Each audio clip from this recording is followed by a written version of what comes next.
Last class में हम लोग टॉपिक देखे थे ग्रुपिंग ऑफ रेसिस्टेंस और उस पर कुछ न्यूमेरिकल्स। तो इक्विवेलेंट रेसिस्टेंस कैसे निकालते हैं किसी कॉम्बिनेशन ऑफ रेसिस्टेंस का, उस पर कुछ सवाल हम लोग देखे थे। उम्मीद है आप उसको समझ गए होंगे। आज उसी टॉपिक को फिर हम लोग आगे कंटिन्यू कर रहे हैं, लेकिन इस न्यूमेरिकल का टाइप आज थोड़ा सा बदल रहा है। अगर आपको कोई कॉम्बिनेशन ऑफ रेसिस्टेंस दे दे और उसको किसी सोर्स ऑफ पोटेंशियल डिफरेंस से कनेक्ट कर दिया जाए, तो किसी सर्किट के डिफरेंट पार्ट्स में जो करंट फ्लो करेंगे या अलग अलग रेसिस्टेंस के थ्रू जो पोटेंशियल डिफरेंसेस होंगे, उसको हम लोग कैसे निकालेंगे, आज उस पर हम लोग कुछ क्वेश्चंस देखते हैं। तो आप देखिए, ये पहला क्वेश्चन जो है, शुरू का दो क्वेश्चन है, ये एनसीईआरटी का है, बहुत ही बेसिक क्वेश्चन है। इसको थोड़ा सा आप समझ लीजिए, फिर हम लोग आगे बात करेंगे। तो पहला क्वेश्चन है, the three resistances 1 ohm, 2 ohm and 3 ohm are combined in series. What is the total resistance of the combination? Simple है। If the combination is connected to a battery of EMF 12 volt and negligible internal resistance, obtain the potential drop across the resistance. तो अब आप देखिए, इसमें एक चीज़ आप पहले समझ लीजिए। इसके जस्ट बाद जो हम लोग टॉपिक पढ़ेंगे, उसमें हम लोग पढ़ेंगे कि ईएमएफ, सेल का ईएमएफ क्या होता है और इंटरनल रेसिस्टेंस क्या होता है।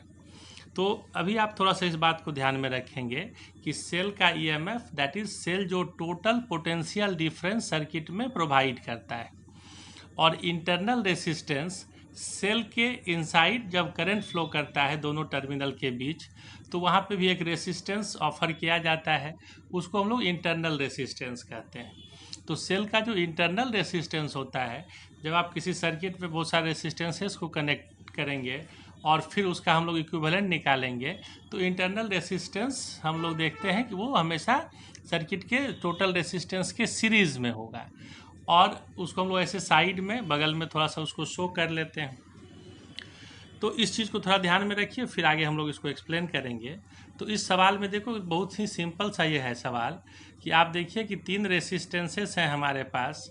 R1 मान लीजिए 1 ohm, R2 2 ohm, R3 3 ohm, और जो टोटल पोटेंशियल डिफरेंस दिया हुआ है दैट इज़ 12 volt। तो टोटल रेसिस्टेंस पूछ रहा है, तो सीरीज में R1 + R2 + R3 कितना हो गया, 6 ohm। तो जब ये टोटल रेसिस्टेंस 6 ohm हो गया, तो सर्किट में करंट कितना फ्लो करेगा, तो जो करंट फ्लो करेगा यहाँ सर्किट में, हम ओम्स लॉ से जानते हैं V I = V/R। तो V दिया हुआ है 12, R है 6, तो 12/6 कितना हो गया, 2 एम्पियर।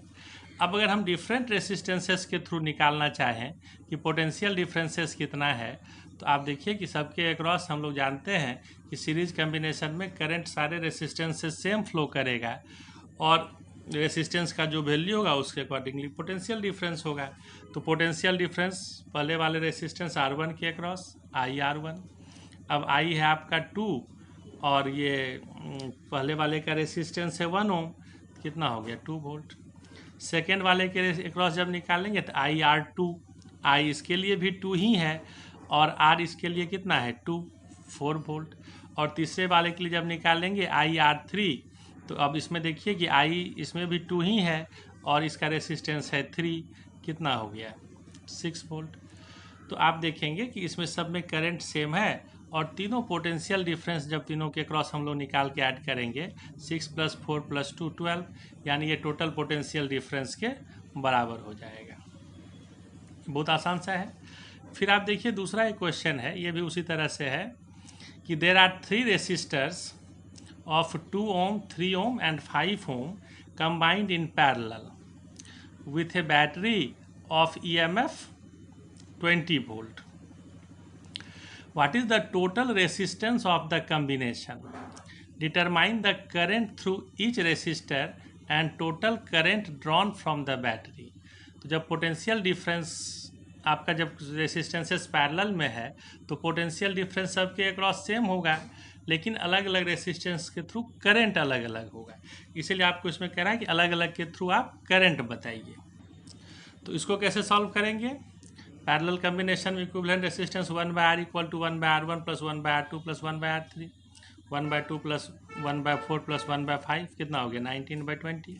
तो रेसिस्टेंस हो गया 20/19 ओम। इसमें तो कहीं दिक्कत नहीं है। अब देखिए सबके अक्रॉस जब आपको कहेगा कि सब में करंट कितना फ्लो कर रहा है, तो पहले वाले में करंट R1 में करंट कितना हो जाएगा, तो आप फिर कहेंगे कि current I equal to V/R। तो V सब के लिए सेम है 20, पहला वाले का R2 10 एम्पियर, सेकेंड वाले के लिए रेसिस्टेंस है 5 एम्पियर, थर्ड वाले का रेसिस्टेंस है 4 एम्पियर। और टोटल करंट जब निकालेंगे तो क्या होगा, तो टोटल करंट जब निकालेंगे तो टोटल वोल्टेज 20 और टोटल रेसिस्टेंस हम लोग निकाले 20/19, तो ये हो गया 19 ओम। आप इस तीनों को भी सम कर दीजिए तो आप देखिए टोटल करंट आपको मिल जाएगा 19 ओम। कहीं कोई इसमें दिक्कत नहीं है। फिर देखिए तीसरा सवाल है, a uniform wire of resistance 12 ohm is cut into 3 pieces in the ratio 1:2:3 and the 3 pieces are connected to form a triangle. A cell of EMF 8 volt and internal resistance 1 ohm is connected across the highest of the 3 resistors. Calculate the current through each part of the circuit.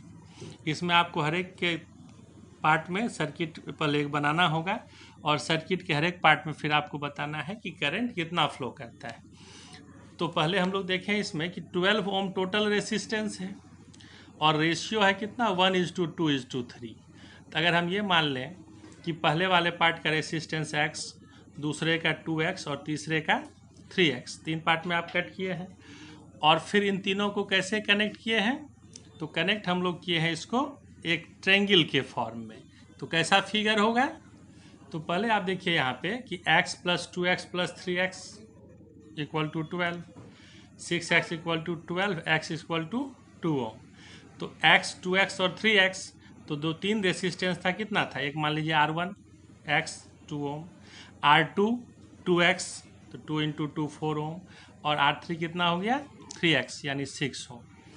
अब आप देखिए कि हमारे पास जो figure है, जो circuit बनेगा कैसे होगा, तो इस तीनों रेसिस्टेंस को आपने कैसे कनेक्ट किया, तो इसको हमने कनेक्ट किया है ट्रायंगल के फॉर्म में, 1 2 3, 2 ओम 4 ओम 6 ओम। और अब क्या है, इसमें से जो हाईएस्ट है तो 2 4 और 6 में हाईएस्ट कितना है 6। अब इसके अक्रॉस एक सेल यहाँ कनेक्ट किए, इसका EMF है 8 वोल्ट और इंटरनल रेसिस्टेंस को यहाँ साइड में हम लोग शो कर देते हैं, कितना है 1 ओम। ये हो गया सर्किट। तो अब मान लेते हैं यहाँ पे इससे जो टोटल करंट फ्लो कर रहा है दैट इज I। अब देखिए इस पॉइंट पे आके करंट 2 पार्ट में बटेगा, इधर आ गया I1, इधर मान लीजिए I2। अब यही I1 करंट फिर इसमें आया और फिर यही I2 इधर से इसमें आया, तो इस B पॉइंट पे क्या हो गया I1 + I2 फिर मिलके इसमें आ गया I। तो इस तरह से करंट का डिस्ट्रीब्यूशन हो गया।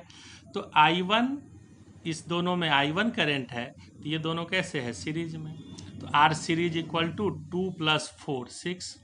अब ये जो 6 ओम ऊपर है और ये जो 6 है ये पैरेलल में है। इससे पहले हम लोग इसी टाइप का सवाल देखे थे। तो जब ये पैरेलल में है तो आप देखिए कि 1/6 + 1/6 तो इक्विवेलेंट हो गया 3 ओम। अब ये जो 3 ओम इसका टोटल एक्सटर्नल रेसिस्टेंस है, उसके साथ ये इंटरनल सीरीज में, तो टोटल रेसिस्टेंस क्या हो गया 3 + 1 दैट इज 4 ओम। तो टोटल करंट कितना हो जाएगा, तो टोटल करंट इस सर्किट में हो जाएगा I = V/R that is 8/4 2 ampere.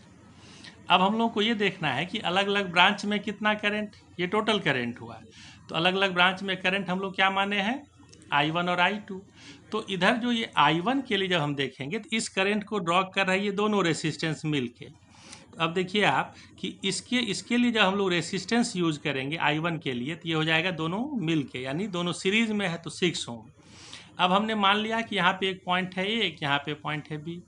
तो जिस पॉइंट पे करंट डिस्ट्रीब्यूट हो रहा है और फिर जिस पॉइंट पे करंट कंबाइन हो रहा है, देखिए यहाँ पे हम लोग आई करंट दे रहे हैं और फिर हम देख रहे हैं कि आई यहाँ पे कंबाइन होकर हमको मिल रहा है। तो इस 2 पॉइंट को आप कंसीडर करेंगे। इसका नाम दे दिए सुविधा के लिए, समझने के लिए, ए और बी। तो हमको ये देखना होगा कि इस दोनों पॉइंट के अक्रॉस पोटेंशियल डिफरेंस कितना है। तो पोटेंशियल डिफरेंस अगर हम ए और बी के अक्रॉस यहाँ निकालें तो आई इंटू आर।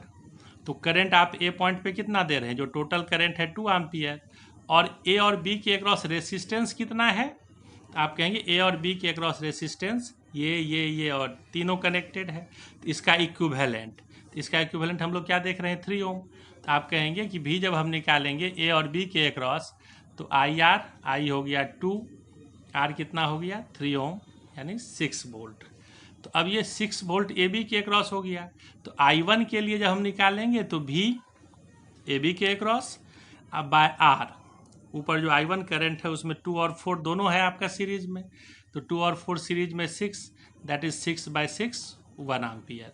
और जब I2 निकालेंगे तो I2 के लिए भी तो वही रहेगा, भी ए बी, और रेसिस्टेंस हम लोग फिर ले लेंगे इस ब्रांच का, इसमें करंट I2 है, तो इसमें आप देखिए एक ही रेसिस्टेंस है 6 ओम का, तो 6/6 कितना हो गया 1 एम्पियर। तो 2 एम्पियर टोटल करंट था और दोनों ब्रांच में 1 एम्पियर है। तो एक बात हम लोग ऐसे भी, ये तो हम लोग प्रोसेस से बात कर रहे थे, ऐसे भी कह सकते हैं कि अगर किसी 2 पॉइंट के अक्रॉस 2 रेसिस्टेंस पैरेलल में हो और दोनों रेसिस्टेंस इक्वल हो तो करंट का डिस्ट्रीब्यूशन भी इक्वल होगा। तो यहाँ देखिए 2 और 4 ये दोनों ऊपर 6 था, नीचे भी 6 था, तो जो टोटल 2 एम्पियर का करंट था 1 और 1 में डिस्ट्रीब्यूट हो गया। क्वेश्चन अगर ये आप समझ गए तो फिर देखिए नेक्स्ट क्वेश्चन है, in the circuit given below find the current flowing through each resistance. आप देखिए सर्किट है 4 ओम, 6 ओम, 12 ओम, फिर यहाँ है 4 ओम, 6 ओम, 12 ओम, और फिर एक आप देखिए यहाँ पे एक सेल लगा हुआ है 20 वोल्ट का। तो इसके अलग अलग रेसिस्टेंस के थ्रू इस सर्किट में कितना करंट फ्लो करेगा, ये हम लोगों को निकालना है।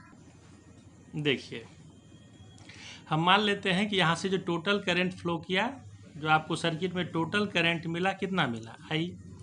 अब ये आई करंट यहाँ तक आया, यहाँ तक आई करंट आया, इस ए पॉइंट पे, इस ए जंक्शन पे करंट 2 पार्ट में बटेगा। तो हमने मान लिया इधर करंट I1 और नीचे करंट कितना, नीचे वाले पार्ट में करंट I2।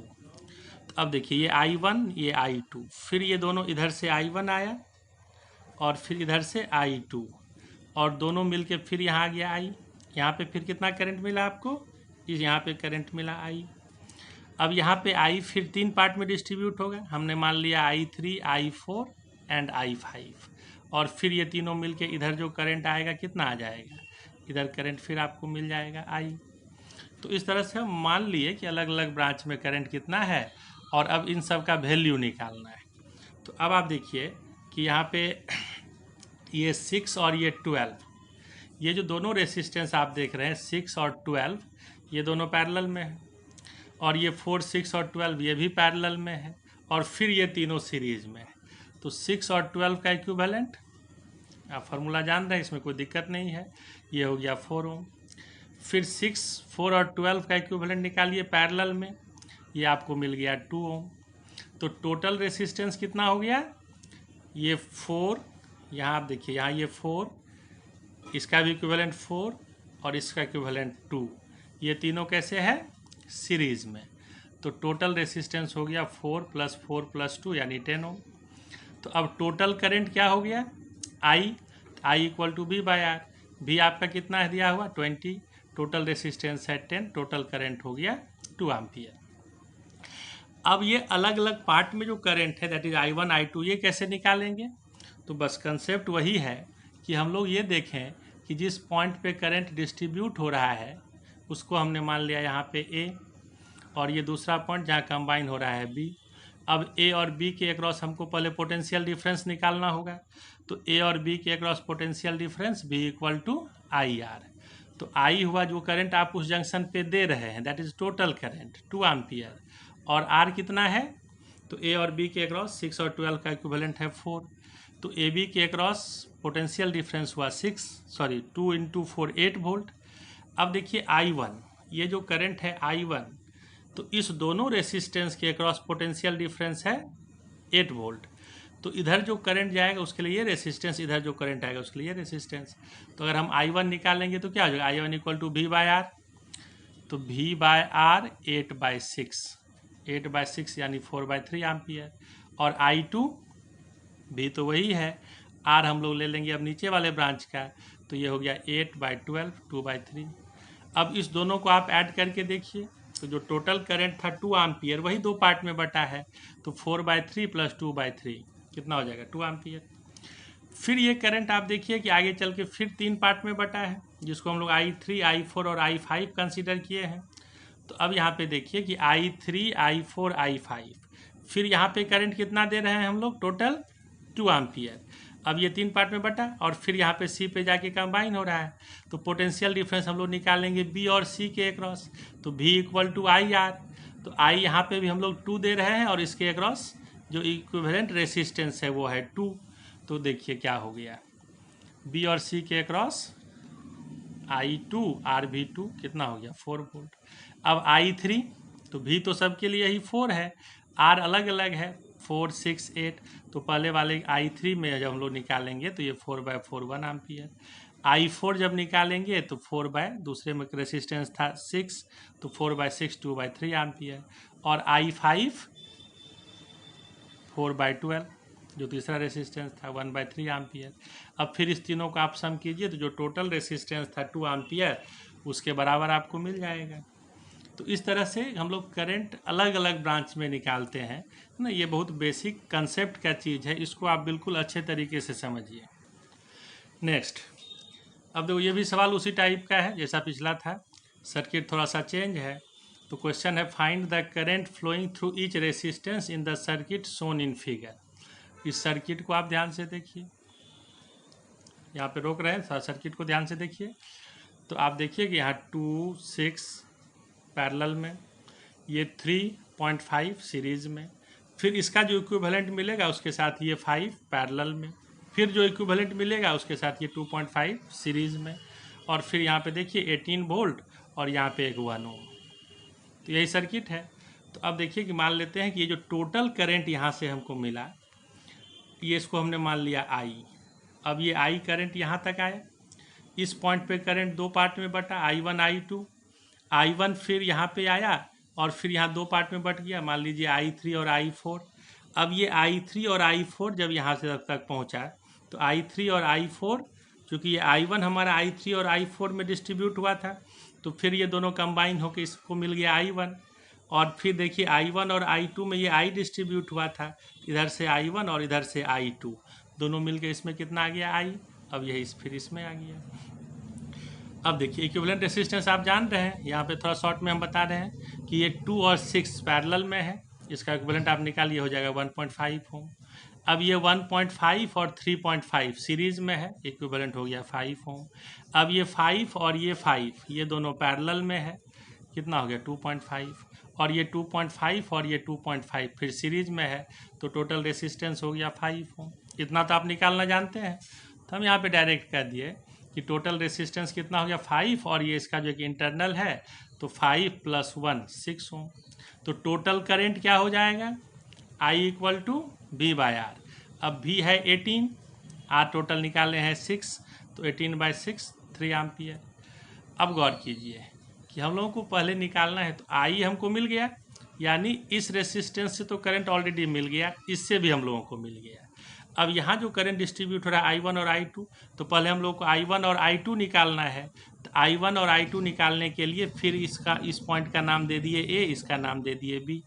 यहाँ पे I दे रहे हैं, यहाँ से I आपको मिल रहा है, तो हम लोग पोटेंशियल डिफरेंस निकालेंगे A और B के अक्रॉस। तो A और B के अक्रॉस पोटेंशियल डिफरेंस क्या हो जाएगा, IR।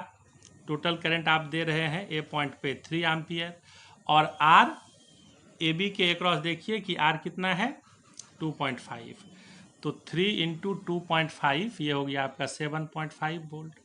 अब I1, तो I1 जब हम लोग निकालेंगे तो इस I1 करंट को ये तीनों मिल के ड्रॉ कर रहा है इस सेक्शन का, तो जब हम लोग रेसिस्टेंस लेंगे तो इस तीनों का लेंगे, दैट इज़ 5 ओम। और पोटेंशियल डिफरेंस तो वही A और B के अक्रॉस जो हम लोग निकाले हैं, तो I1 क्या हो गया V/R, भी है 7.5, आर कितना है 5, कितना हो गया 2.5 एम्पियर। और जब I2 निकालेंगे तो I2 के लिए देखिए यहाँ एक ही रेसिस्टेंस है, इस दोनों पॉइंट के क्रॉस पोटेंशियल डिफरेंस 7.5 और इस I2 के लिए रेसिस्टेंस है 5, तो 7.5/5 कितना हो गया 2.5 एम्पियर। अब ये दोनों मिल गया हम लोगों को I1 I2। तो अब गौर कीजिए सर्किट को, यानी इसमें भी आपको करंट मिल गया I1, इसमें भी करंट मिल गया I2, अब बचा क्या I3 और I4, यानी इस दोनों रेसिस्टेंस से कितना करंट फ्लो करेगा। तो I3 और I4 निकालने के लिए हम लोग क्या करेंगे, तो अब देखिए यहाँ जो करंट आप दे रहे हैं I1, ये इस पॉइंट पे डिस्ट्रीब्यूट हो रहा है, यहाँ कंबाइन हो रहा है, तो हमने मान लिया एक पॉइंट X और एक पॉइंट Y। अब इस दोनों पॉइंट के क्रॉस पोटेंशियल डिफरेंस निकालेंगे और वही पोटेंशियल डिफरेंस इस दोनों के क्रॉस होगा जो सेम होगा, तो इसी से हम लोग फिर निकालेंगे। तो भी अगर हम निकालें XY के क्रॉस क्या होगा, XY के क्रॉस अगर हम भी निकालते हैं तो भी इक्वल टू आई आर। आई यहाँ पे एक्चुअली क्या है कि X पॉइंट पे आप करंट दे रहे हैं I1, तो I1 करंट हमारा 2.5 एम्पियर अभी निकाले हैं, और R तो X और Y के क्रॉस जो इक्विवेलेंट है वो है 1.5, तो ये हो गया 7.35। तो I3 जब निकालेंगे तो क्या मिलेगा, भी XY के क्रॉस और R जिस रेसिस्टेंस से I3 करंट फ्लो कर रहा है और वो है आपका 2 ओम, तो आप इसको डिवाइड कर लिए तो 1.875, और I4 फिर आप देखिए पोटेंशियल डिफरेंस वही है और रेसिस्टेंस I4 किस रेसिस्टेंस से फ्लो कर रहा है 6 ओम से, ये हो गया 6, ये हो गया 0.625। अब इस दोनों को आप सम करके चेक कर सकते हैं कि करंट आपको मिलेगा फिर जो यहाँ पे था 2.5 एम्पियर उतना हो जाएगा। तो इस तरह से हम लोग करंट का डिस्ट्रीब्यूशन निकाल सकते हैं। अब देखिए नेक्स्ट क्वेश्चन, थोड़ा ध्यान से देखिए। A battery of EMF 24 volt is use to supply current through a combination of 3 resistors R1, R2 and R3 as shown in figure. When the key K is closed, the current through 5 ohm resistor is found to be I equal to 3 ampere. तो question इसमें पूछ रहा है कि find the internal resistance small r of the cell and the currents I1 and I2। और फिर दूसरा क्वेश्चन है what current will flow in the circuit if the key is open. और देखिए सर्किट यहाँ दिया हुआ है, इस सर्किट में R1 दिया हुआ है 6 ओम, R2 आपको गिवन है 3 ओम, R3 का वैल्यू दिया हुआ है 5 ओम, करंट इसमें दिया हुआ है I1 और I2, ये फिगर में ही दिया हुआ है, आपको वैल्यू निकालना है। और ये आपका की है, ये क्या है की आप समझ रहे हैं, स्विच को ऑन ऑफ करने वाला। अगर स्विच को हम लोग ऑफ कर देते हैं तो करंट फ्लो क्या होता है रुक जाता है, और स्विच को जब ऑन कर देते हैं तो करंट फ्लो होने लगता है। तो कह रहा है कि इसमें आपको निकालना है। तो अब आप देखिए कि ये दोनों जब की हमारा ऑन है तो अब ये 6 और ये 3 कैसे कनेक्टेड है पैरेलल में, तो R पैरेलल, यहाँ ध्यान दीजिए R पैरेलल कितना हो जाएगा 1/6 + 1/3, रेसिस्टेंस हो गया 2 ओम। अब इस 2 ओम के साथ ये 5 ओम और ये जो इंटरनल है R, ये दोनों सीरीज में है, तो टोटल रेसिस्टेंस इसका कितना हो गया 5 + 2 + R दैट इज 7 + R। और अब हम एक बात जानते हैं कि यहाँ पे आप देखिए कह रहा है कि इससे जो 5 ओम से करंट फ्लो कर रहा है वो करंट है 3 एम्पियर। तो अगर हम यहाँ पे ये मान लें कि ये टोटल करंट हमारा I है, तो यही टोटल करंट ही इस 5 ओम से फ्लो कर रहा है, यानी इसमें करंट कितना है 3 एम्पियर। तो टोटल करंट आपका यहाँ पे कितना है 3 एम्पियर। रेसिस्टेंस है हमारा कितना 7 + R। फॉर्मूला हम जानते हैं R = V/I, ओम्स लॉ। तो R के जगह पे 7 + स्मॉल r V24 और I है आपका 3, तो ये हो गया 8। तो R = कितना हो गया 8 - 7 यानी 1 ओम। अब फिर कह रहा है कि आप I1 और I2 बताइए। तो I1 और I2 के लिए फिर आपको देखना होगा कि मान लीजिए ये जो पॉइंट है ये A है और ये जो पॉइंट है ये B है, इसी दोनों पॉइंट के क्रॉस पोटेंशियल डिफरेंस चाहिए। तो देखिए यहाँ पे हम लोग इसी दोनों पॉइंट के क्रॉस पोटेंशियल डिफरेंस निकाले हैं। V equal to I R, I है आपका 3, आर कितना है ए और बी के क्रॉस 6 और 3 का इक्विवेलेंट 2, तो पोटेंशियल डिफरेंस हो गया 6 वोल्ट। अब I1, तो I1 जब हम लोग निकाल रहे हैं तो I1 के लिए आप देखिए कि रेसिस्टेंस है 6, तो पोटेंशियल डिफरेंस भी 6, रेसिस्टेंस भी 6, तो 6/6 1 एम्पियर। और फिर इसके लिए दूसरे वाले के लिए रेसिस्टेंस है आपका 3, तो ये हो गया 6/3 यानी 2 एम्पियर। तो टोटल करंट था 3 और 1 और 2 में ये डिस्ट्रीब्यूट हो गया, तो टोटल फिर यहाँ हो जाएगा 3। अब इसका एक सेकेंड पार्ट है कि when the current will flow in the what current will flow in the circuit if the key is open.